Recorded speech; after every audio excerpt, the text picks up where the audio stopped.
सिवरी कूड़ा प्लांट का दौरा किए, इसमें क्या कहना चाहिए? आज एक बहुत ही महत्वपूर्ण कार्य हो रहा है, उसको देखने के लिए मैं यहाँ आया हूँ। सिवरी में जो 10 साल से ज़्यादा कूड़ा डंपिंग का एक लखनऊ नगर का बहुत बड़ा जो स्थान था, जहाँ लगभग 18-19 लाख टन मीट्रिक टन जो है कूड़ा इकट्ठा हुआ था।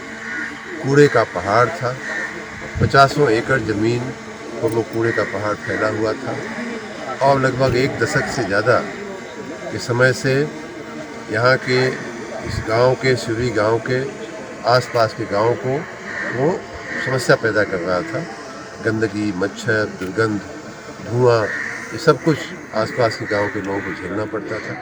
और साथ ही लखनऊ नगर निगम की, चूँकि यहाँ कूड़े की प्रोसेसिंग ठीक से नहीं हो पाती थी, इसलिए कूड़े का निस्तारण जो है लखनऊ नगर निगम का, वो भी सक्षम ढंग से नहीं हो पाता था। इन सारी समस्याओं के मद्देनज़र लगभग 2 साल पहले हम लोगों ने, माननीय महापौर जी ने, नगर आयुक्त ने, हम लोगों ने मिलकर के सोचा कि इसका वैज्ञानिक ढंग से कैसे इस कूड़े का निस्तारण किया जाए। और उस वैज्ञानिकता लाने के प्रयास के रूप में 100 करोड़ रुपया लगभग सरकार ने, हमारी राज्य सरकार ने, हम लोगों ने नगर निगम को उपलब्ध कराने की बात कही, बजट दिया और इन्हें बताया गया कि इसका मशीन और अन्य उपायों से कैसे साइंटिफिक ढंग से इसका निस्तारण हो सके, वो आप सोचिए। मुझे बहुत प्रसन्नता है कि माननीय महापौर जी के नेतृत्व में, नगर आयुक्त के नेतृत्व में, यहाँ नगर निगम के जो अधिकारी हैं, उन्होंने इसको एक चुनौती के रूप में लेते हुए और उसमें से जो 18-19 लाख मीट्रिक टन का जो कूड़ा था, उसमें से आधे से ज़्यादा 53% से ज़्यादा लगभग 10 लाख मीट्रिक टन कूड़े का निस्तारण हो चुका है। आप जहाँ खड़े हैं, जहाँ हम लोग बैठे थे अभी, और कुछ हरे भरे पार्क यहाँ दिखाई दे रहे हैं, वो सारी की सारी जगहें एक समय ऐसा था कि कूड़े के पहाड़ के नीचे थी। उन कूड़े के पहाड़ों में न सिर्फ ज़मीन थी अंदर, बल्कि पुराने डंपर, पुराने ट्रैक्टर, पुराने शेड भी उन कूड़ों के नीचे दब गए थे, जैसा कि आपने प्रेजेंटेशन में देखा होगा।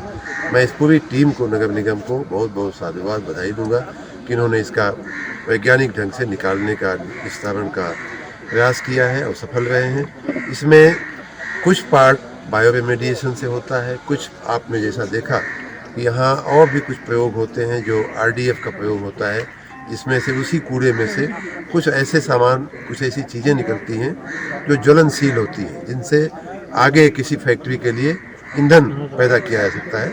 आप ये जो ट्रक देख रहे हैं, वो उसी ईंधन को ले जाने की ये ट्रकें लगी हुई हैं। इनको सीमेंट फैक्ट्रियों में भेजा जाता है और भी कई जगह इसका उपयोग होता है। तो इस प्रकार इसमें भी एक वैज्ञानिकता आई है, इससे नगर निगम को इनकम भी होती है। उसी प्रकार कुछ ऐसे पदार्थ होते हैं जिनको हाईवे बनाने में, नेशनल हाईवे ने ये शुरुआत किया है कि उनको हाईवे के अंदर उसका उपयोग हो जाता है। तो इस प्रकार जो कूड़ा है उसको विभिन्न प्रकारों से कैसे हम पुनः रिसाइकल करके या पुनः उसका उपयोग करके हम उसको करें, और जो नहीं होता है उसको बायो रेमेडिएशन से हम कैसे उसको गला दें, कैसे उसको ख़त्म कर दें। ये सारे प्रयासों के साथ आधे से ज़्यादा यहाँ का कूड़े का पहाड़ दूर हो चुका है। आने वाले दिनों में हम लोग एक वेस्ट टू एनर्जी प्लांट का भी यहाँ प्रयास कर रहे हैं, उसका भी बहुत जल्दी ही शुरुआत हो जाएगी।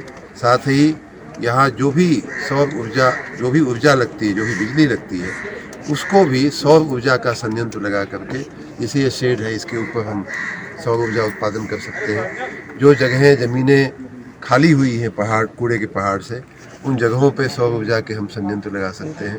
तो ये सारी चर्चा और विचार है, आने वाले दिनों के लिए सारी प्लानिंग है। मैं आशा रखता हूँ कि बहुत जल्द ही जो बचा हुआ कूड़े का पहाड़ है, आधे से कम हो गया है, लेकिन जो भी बचा हुआ है उसको भी हम 1-2 साल के अंदर इसको भी ख़त्म करके पूरी ज़मीन हम यहाँ मुक्त कर लेंगे, समाज के लिए उपयोगी बनाएंगे। और मैंने ये भी कहा है नगर निगम को कि क्योंकि गांव वालों ने वर्षों से नहीं बल्कि दशकों से बहुत बड़ा बलिदान दिया है नगर को साफ रखने के लिए, अपने सीने पे पहाड़ जैसा कूड़ा अपने रखा है, तो उनको कुछ इनाम मिलना चाहिए, कुछ बेहतरी मिलनी चाहिए। एक अच्छा पार्क बन जाए, एक अच्छा स्टेडियम बन जाए, इस दिशा में भी काम करने के लिए हमने नगर निगम को बोला है। कुल मिलाकर के ये सिर्फ लखनऊ नगर का प्रयोग नहीं है, सिर्फ उत्तर प्रदेश का प्रयोग नहीं है, पूरे देश के लिए एक सक्सेस स्टोरी है, सफल गाथा है। और मैं तो यूँ कहूँगा कि आने वाले दिनों में जब हम ये सारा जो पाइपलाइन में काम है उनको जब कर लेंगे तो एक पूरी एक वैश्विक स्टोरी बनेगी, वैश्विक सफल गाथा बनेगी। मैं एक बार फिर से नगर आयुक्त को, महापौर जी को और सभी नगर कर्मियों को, नगर के अधिकारियों को बहुत बहुत धन्यवाद, बधाई। मंत्री जी, एक सवाल और है। चैनल के साथ जुड़ने के लिए सब्सक्राइब करें और बेल नोटिफिकेशन दबाना ना भूलें।